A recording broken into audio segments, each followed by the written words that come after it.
if we got married in 2026, we would do this. After 34 years of marriage, let's be honest, we didn't always get it right, especially me. There were seasons where we felt more like roommates than spouses. But if we were getting married in 2026, we would do things differently, especially about how we would build intimacy.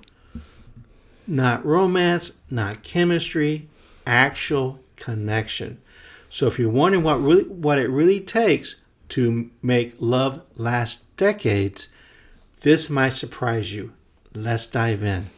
Number one, Teresa, I would recommend, and we didn't start this right out first day of our marriage. We recommend for each person to have daily a personal quiet time with Bible study and prayer. Mm-hmm. That's right. And I'm so grateful that we knew that before we got married, but I don't know if we shared all of those things when we first got married, but I loved having my Bible time every day with the Lord and praying. And I know you did too. You would get up really early. I found out after we got married, you got up very early to make sure you got all of that done like for an hour before you even went to work. That's pretty awesome. I'm a morning person. Teresa is not. So every couple is different. Every person is different. Maybe you like to have your quiet time in the early morning. Maybe you like to have it on your lunch break. Maybe you like to have it at night after you have your dinner. Mm-hmm. I mean, every person's dinner. So I don't want to pigeonhole everyone into a certain pattern. But it's really, really, really important for you to have a personal time of Bible study and prayer individually. Mm-hmm. So that's right. You are like, your marriage runs on spiritual fuel. It's just like your car. If you don't put gas in your car, it's not going to run. If you don't feed your body nutritious ingredients, it's going to be like this and out of shape and not very fit. But if you exercise every day and take care of yourself and don't eat sugar, you're going to be fit like Teresa is, and fit and strong like she is. So that's how spiritual food is to our spirit. You are a spirit. You have a soul and you live in a body. Yes. So it's so important to have that quiet time of Bible study and prayer. Yes, and you're talking about fitness. Being spiritually fit is what makes a person strong from the inside out, because life is going to throw you things that you didn't expect, and stuff happens at work, things happen with the kids.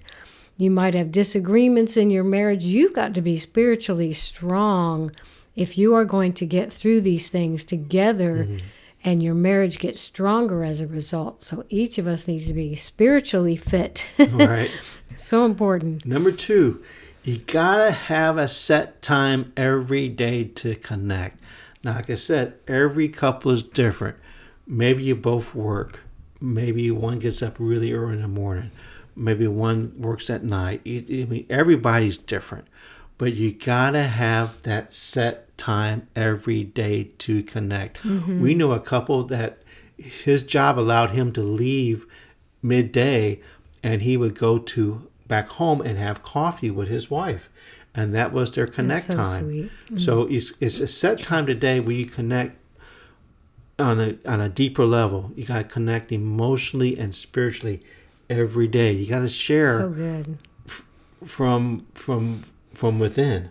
Yes, and even some couples like to go on walks together, and that's where they can really talk to each other, because they're not thinking about, we got to build our marriage or we got to be romantic or anything. They're just walking and talking and sharing with each other, and it can be a really nice way to reconnect. And if you would like a list of 100 conversation starters, just drop the comment 100 in the comments below, and we will send you a link so you can get this free PDF. It doesn't require a credit card. it didn't cost us anything to put it together, so it just took time and just made a PDF out of it, and you can have it. You just say 100 in the comments below, and you can have it. That's right. They're really good too. Number 3, you gotta have clear expectations concerning all things intimacy. Intimacy is into me see. So there's different areas of intimacy, and they're all interconnected. Right? There's the intellectual intimacy. There's Right. the spiritual intimacy. There's the emotional intimacy, and there's the physical intimacy. You gotta have clear expectations in all these areas. Husbands, your wife needs open and honest communication. She needs to feel close to you emotionally. She needs your spiritual leadership. Wives, your husbands need physical affection. And he needs companionship. So these are the 4 different areas of intimacy where husbands and wives come together and then build their closeness. But you got to have clear expectations about this. That's right. That's right. It's not one person trying to make the other one do what they want. You've got to talk about what you're expecting, what you're desiring, and we've talked about this before. Plan times to talk, plan times to have romantic dates, plan times to have fun, plan times to have physical time. Right. I mean, it really doesn't take the romance or the fun out of it if you make plans together. Right. It's wonderful. So as a husband, it would be wrong for me to withhold from Teresa the emotional intimacy that she needs. It would be wrong for me to do that. That's right. The same side, it would be wrong for Teresa to withhold from me the physical intimacy that I need. It would be wrong to do that. To withhold from your spouse what they need is wrong. A wife needs open and honest communication. She needs security. She needs soft, non-factual affection, and she needs spiritual leadership. Your husband needs honor. He needs physical intimacy. He needs companionship, and he needs domestic support. So it is wrong for you to withhold something your wife needs or your husband needs. And you need to learn your spouse's love language. And if you know really that your spouse needs physical touch or needs active service or time or any of the other 2, it's wrong for you to withhold those things from your spouse.